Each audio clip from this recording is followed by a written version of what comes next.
మీ business ఏదైనా మీ ఊర్లో promotion చేయాలంటే అది సుమన్ టీవీతోనే సాధ్యం. ఇప్పుడే సంప్రదించండి. సుమన్ టీవీ ప్రేక్షకులకు స్వాగతం.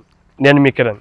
ఆంధ్రప్రదేశ్కు ఆధ్యాత్మిక హృదయం లాంటి పవిత్ర పుణ్యక్షేత్రం ద్వారకా తిరుమల. ఇక్కడ శ్రీ వెంకటేశ్వర స్వామి కృపతో వేల ఏళ్ల సంస్కృతిని కాపాడుతూ వేద ధ్వనులతో ప్రతిరోజు మారుమ్రోగే ఒక విశిష్ట స్థలం ఉంది. అది శ్రీ వెంకటేశ్వర స్వామి వారి దేవస్థానం ఆధ్వర్యంలో నడబడుచున్న వైకానస వేద పాఠశాల. ఈ పాఠశాలలో చిన్నారుల నుండి యువకుల వరకు గురువుల ఆశీస్సులతో వేదాలు, సంస్కృతం, ఆచారాలు నేర్చుకుంటూ మన భారతీయ ధార్మిక సాంప్రదాయాలను భవిష్యత్ తరాలకు అందించడానికి సిద్ధమవుతున్నారు. ఈరోజు ఆ వేద విద్యార్థుల జీవితం ఎలా ఉంది, వారిని తీర్చిదిద్దుతున్న ఆచార్యుల సేవ ఎలాంటి సేవ చేస్తున్నారు, వేద విద్యలో ఉన్న గొప్పతనం ఏమిటి, ఇవన్నీ తెలుసుకునేందుకు మనం ఇప్పుడు ఉన్నాం ద్వారకా తిరుమల వైకానస ఆగమ పాఠశాలలో. వేద సంస్కృతిని కాపాడే ఈ పవిత్ర యజ్ఞంలోకి మీ అందరినీ స్వాగతిస్తున్నాం. మన వైకానస ఆగమ పాఠశాలలో మనకి ప్రిన్సిపాల్ వంశీ గారు ఉన్నారు. ఆయనతో మాట్లాడి మరిన్ని విషయాలు ఈ వేద పాఠశాల గురించి తెలుసుకునే ప్రయత్నం చేద్దాం. నమస్కారం గురుగారు. అసలు ఈ పాఠశాల ఎప్పుడు స్టార్ట్ అయిందండి? శ్రీలక్ష్మీ వల్లభారంభాం వికనో మణిమధ్యమాం అస్మదాచార్య పర్యంతాం వందే గురుపరంపరాం శ్రీ వెంకటాచలాధీశం శ్రియాధ్యాసితవక్షసం శ్రుతచేతనమందారం శ్రీనివాసమహం భజే.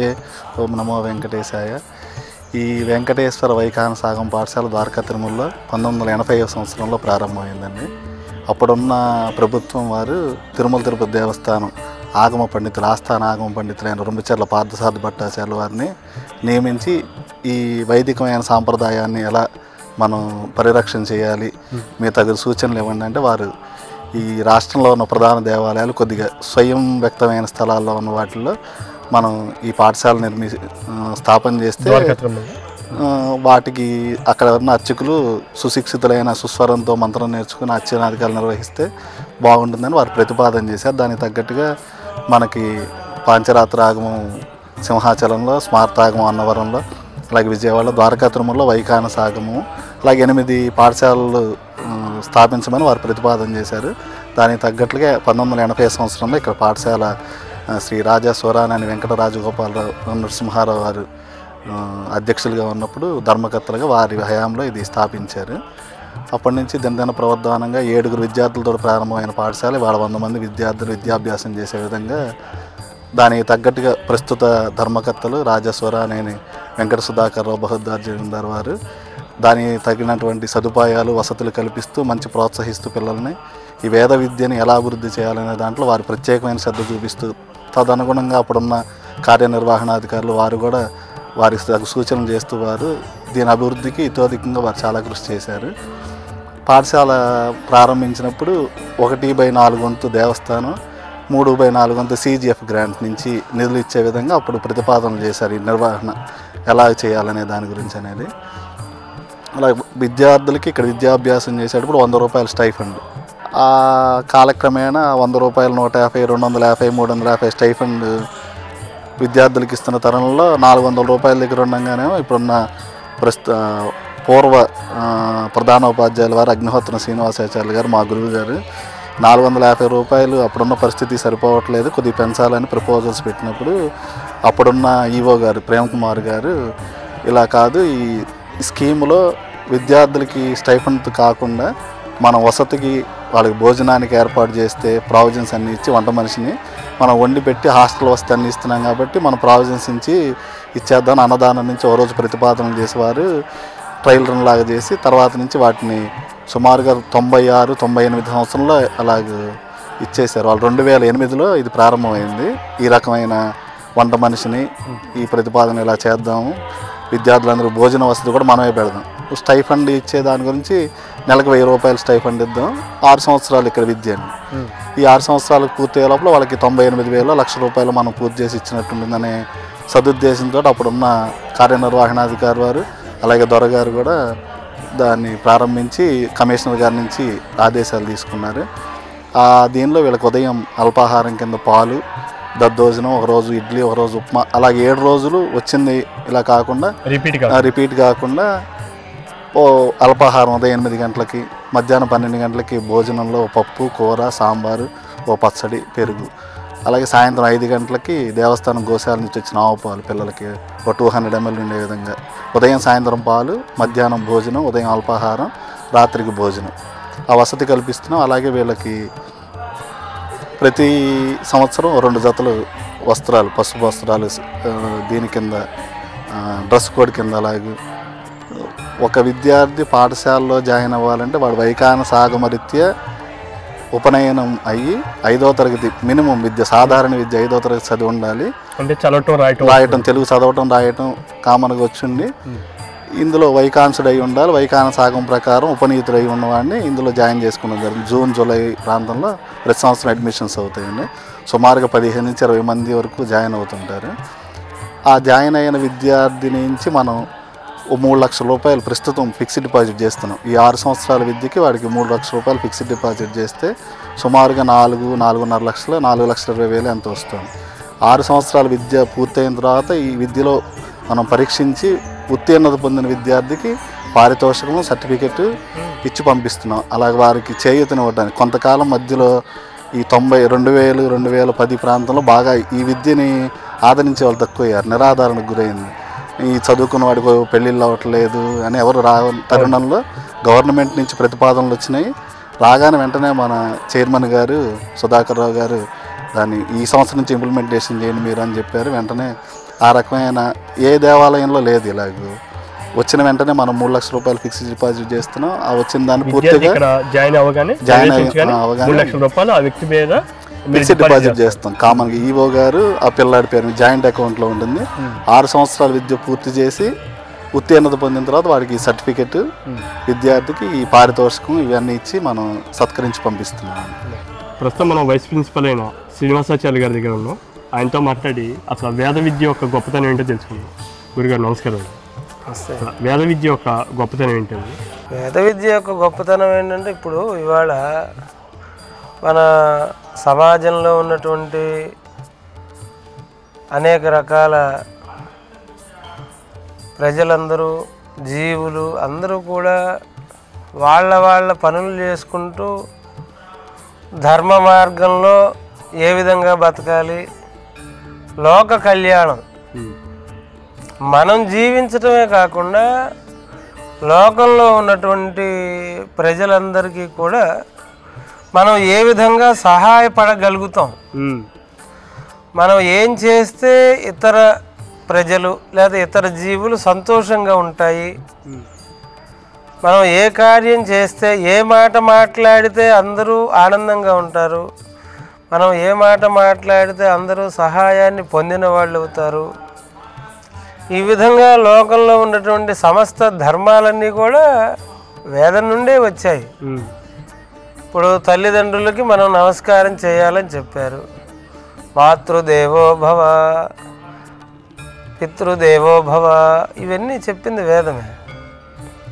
అలానే ఇప్పుడు లోకంలో సకాలంలో వర్షాలు పడాలి లేదా పంటలు పండాలి. ఇప్పుడు ఆ మధ్యన కరోనా వ్యాధి వచ్చింది ప్రపంచం అంతా. ఆ వ్యాధి, అలాంటి వ్యాధులు వస్తే ఏ విధంగా దాన్ని నయం చేయాలి? ఇప్పుడు ఏదైనా మందులకి నయం కాని రోగాలు వస్తున్నాయి అనుకోండి, ఏ మంత్రాలు చదివితే ఆ రోగాలు నయం అవుతాయి?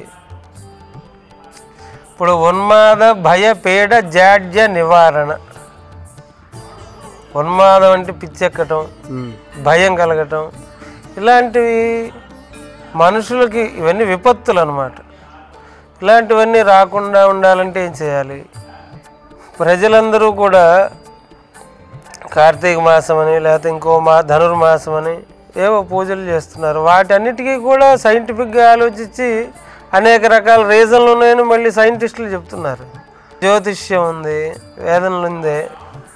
ఇప్పుడు ఫలానా నక్షత్రం వాళ్ళు ఈ సమయానికి ఈ విధంగా ఉంటుంది, ఈ సమయానికి ఈ విధంగా ఉంటుందని మన జ్యోతిష్యంలో, శాస్త్రంలో నిష్ణాతులైనటువంటి వాళ్ళు చెప్తే అది వాళ్ళకి అలానే జరుగుతూ ఉంది.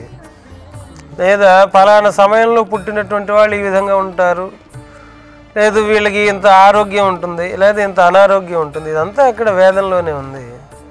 లేదా వైద్యం, ఈ వైద్యం కూడా వేదం నుంచే వచ్చింది. ఇప్పుడు ఏ వ్యాధికి ఏ విధమైనటువంటి మందులు ఇవ్వాలి ఇదంతా కూడా ఇందులోంచే వచ్చింది. ఋగ్వేదం. అలానే ఇప్పుడు వాహనాలు నడుపుతున్నారు. అనేక రకాల వాహనాల గురించి ఋషులు ఎప్పుడో చెప్పారు. ఈ వాహనాలు లోకంలో ఇప్పుడు విమానాలు వచ్చినాయి, లేకపోతే ఇంకేవో వాహనాలు వచ్చినాయి, లేదా మారణాయుధాలు వచ్చినాయి. ఇవన్నీ కూడా ఎప్పుడోనే కనుక్కున్నారు పెద్దవాళ్ళు, వేదంలో ఉన్నాయి ఇవన్నీ.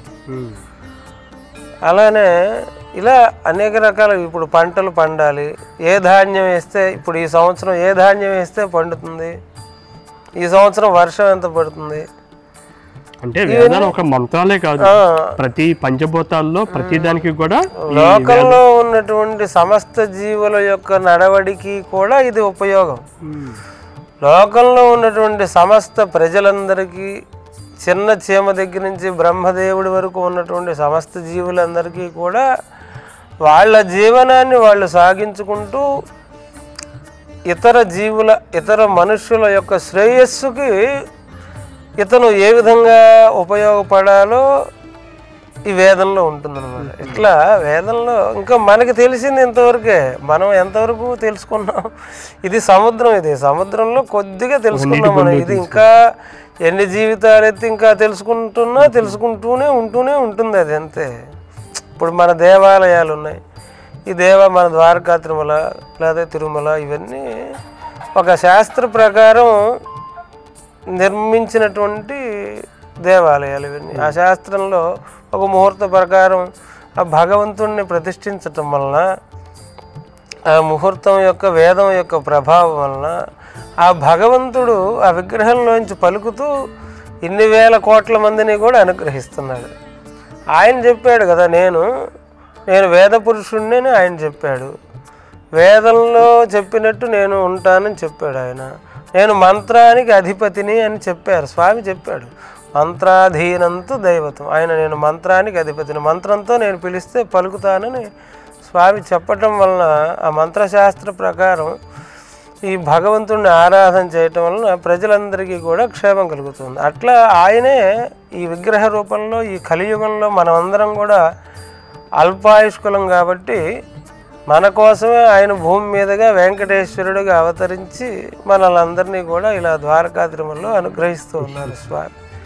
అలాగే వేద పాఠశాల మేము చూస్తూ ఉంటుంటే ప్రతి తరగతి గతుల్లోనూ ఇలాగా శ్రీ గౌతమ నిలయం ఇలా ఉన్నాయి. ఏంటండి అంటే మనకి ఋషులు ఈ కొంతమంది వైఖానస శాస్త్రంలో కొంతమంది ఋషులు ఉన్నారు. అట్లా బోధాయన సూత్రంలో కొంతమంది ఉంటారు, ఆపస్తంభ సూత్రంలో, అలానే మా వైఖానసంలో కొంతమంది ఋషులు ఉన్నారన్నమాట, మహానుభావులు. వాళ్ళ యొక్క పేర్లు పెట్టి ఈ తరగతి గదులకి వాళ్ళ పేర్లని అప్పట్లో మొదట్లో పెద్దవాళ్ళైనటువంటి గురువులు, మా గురువు గారు అగ్నిహోత్రం శ్రీనివాసాచార్య గారు మహానుభావులు, అప్పట్లో దీనికి ఈ పేర్లు పెడితే బాగుంటుందని వారు ఎంతో ఆలోచించి నిర్ణయించి వాటిని ఉంచారు. ప్రస్తుతం ఇక్కడ విద్యార్థులు చాలామంది ఉన్నారు, వాళ్ళతో మాట్లాడి వాళ్ళ అనుభవం కూడా తెలుసుకునే ప్రయత్నం చేద్దాం. ఎక్కడి నుంచి వచ్చారు మీరు? విజయవాడ. ఎన్నో సంవత్సరం చదువుతున్నారు? 6వ సంవత్సరం. ఓకే, ఎలా ఉంది ఇక్కడ? ఇలా కూడా ఆహ్లాదకరమైనటువంటి వాతావరణంలో ఉన్నత విద్యని అందజేస్తున్నటువంటి ఈ యొక్క నలుగురు గురువు గారులు కూడా ఎంతో ఉన్నతమైనటువంటి విద్యను బోధిస్తూ పిల్లలందరికీ కూడా, మా అందరికీ కూడా బయటికి వెళ్ళిన తర్వాత ఎటువంటి సదుపాయాలున్నా లేకపోయినా సరే కార్యక్రమాలని కూడా ఎన్నో ఉన్నతమైన రీతిలో చేయించాలనేటువంటి విద్యను అందజేస్తూ అందరికీ కూడా విద్యాభ్యాసాన్ని అందజేస్తున్నటువంటి విద్యార్థులందరూ కూడా ఇటువంటి ఉన్నతమైనటువంటి పాఠశాల ఇక్కడ ఉండడం ఎంతో సంతోషకరంగా మేము అభిప్రాయంగా భావిస్తూ ఉన్నాం. ఓకే, ఎన్నో సంవత్సరం? 5వ సంవత్సరం. ఇప్పుడు ఈ కోర్స్ అయిపోయిన తర్వాత మరి మీకు ఎలాగా? కోర్స్ అయిపోయిన తర్వాత విద్యాపీఠం లాంటివి, యూనివర్సిటీ లాంటిలో చదువుకుని ఇంకా మా విద్యను ఇంకా పెంపొందించుకున్నాను. ఓకే, ఇంకా అత్యున్న స్థానానికి వెళ్ళే అవకాశం ఉంటుంది. అసలు ఉపాధి అవకాశాలు ఎలా ఉంటాయండి? మీ నాన్నగారు ఏం చేస్తారు? మా నాన్నగారు డాక్టర్ అండి, అర్చకత్వం కూడా చేస్తున్నారు. ఓకే ఓకే, ఇంతకీ ఇక్కడ సదుపాయాలు కానీ క్లాస్ ఎలా ఉంటుంది? బాగుంటాయి, వాతావరణం అంతా బాగుంటుంది. 5 సంవత్సరాలు, ఇంకో సంవత్సరంలో వెళ్ళిపోతారు మీరు. ఓకే అండి, మీరు ఎక్కడి నుంచి వచ్చారు? జంగారెడ్డి కూడా. ఓకే, ఎప్పుడు జాయిన్ అయ్యారు? ఎన్నో సంవత్సరం? 2024లో జాయిన్ అయ్యాను. సంవత్సరం అవుతుంది, 2వ సంవత్సరం. 2వ సంవత్సరం అవుతుంది. Very good. ఎలా ఉంది ఇక్కడ? చాలా బాగుంది, గురుగారు కూడా చాలా బాగుంది. ఓకే, సదుపాయాలు అన్నీ బాగుంటాయి. మీరు డైలీ వెంకటేశ్వరని కూడా చూస్తారని చెప్పి గురువుగారు చెప్పారు. అవునండి. రోజు వెళ్తూ ఉంటారు. ఎలా అనిపిస్తుంది? నా అనుభూతి ఎలా ఉంది? చాలా బాగుంటుంది. చాలా బాగుంటుంది. మరి చాలామంది ఏంటంటే కొంతమంది మిగతా చదువులు చదువుతుంటారు, మరి మీరు వేద విద్యకు వచ్చారు, అలా మీకు ఎప్పుడైనా అనిపిస్తుందా? ఎప్పుడు అనిపించదండి, మా వృత్తి కదండి. Very good. సో ఈ సాంప్రదాయాన్ని కాపాడాలనే మీ సంకల్పం. అవునండి. చాలా గొప్పది అది. నువ్వు ఎక్కడి నుంచి వచ్చావు? హైదరాబాద్ నుంచి. హైదరాబాద్ నుంచి వచ్చావు. Very good. ఎన్నో సంవత్సరం నాన్న? ఒకటే సంవత్సరం. ఒకటే సంవత్సరం. Okay, very good. ఎలా ఉంది? చాలా బాగుంది. మరి పొద్దున్నే చల్లో లేచి స్నానం అంతా చేస్తూ ఉండాలి, అలవాటు అయిపోయిందా? ఎప్పుడెప్పుడు ఇంటికి వెళ్తూ ఉంటారు మీరు? సెలవులు ఇచ్చినప్పుడల్లా ఇంటికి వెళ్తూ ఉంటారు. సెలవులు ఎప్పుడెప్పుడు ఉంటాయి? దీపావళి, సంక్రాంతి. మరి డాడీ వాళ్ళు అందరూ దూరంగా ఉంటారు, ఏమనిపించదు మీకు? వాళ్ళు వస్తూ ఉంటారు అప్పుడప్పుడు చూడడానికి. ఇక్కడ ఎలా ఉంది ఫుడ్, వాతావరణం అంతా ఎలా ఉంది? బాగుంది ఆహారం అంతా కూడా? రైట్. ఎన్నో సంవత్సరం అన్నా? ఫస్ట్ సంవత్సరం అన్నావు కదా. కొందరికి వేదాలు పుస్తకాలు మాత్రమే, కానీ ఇక్కడ ఉన్న ఈ చిన్నారులకు అదే జీవితం. ప్రతి మంత్రంలో ఒక శ్వాస, ప్రతి జపంలో ఒక భక్తి. ప్రతిరోజు వారి అంకిత భావంలో మన సంస్కృతిని శాశ్వతంగా నిలబెట్టే శక్తి ఉంది. వేదాలను కేవలం చదవటం కాదు, వాటిని జీవించడం, వాటిని మనసులో నాటుకోవటం ఈ వేద పాఠశాల పిల్లలు మనకు నేర్పుతున్న పాఠం. ఆచార్యుల సేవ, విద్యార్థుల శ్రద్ధ, దేవస్థానం యొక్క నిబద్ధత ఇవన్నీ కలిపి మన ధర్మాన్ని, మన మూలాలను మరింత బలంగా నిలుపుతున్నాయి. ద్వారకా తిరుమల వైకానస ఆగమ పాఠశాల ఈ చిన్నారులు రేపటి వేద పండితులు, రేపటి ధర్మదీపాలు. వారిని ప్రోత్సహించడం, వారికి తోడుగా ఉండటం మనందరి బాధ్యత. మన భారతీయ సాంప్రదాయం ఎప్పుడూ వెలుగుతూ ఉండాలి. ధన్యవాదాలు.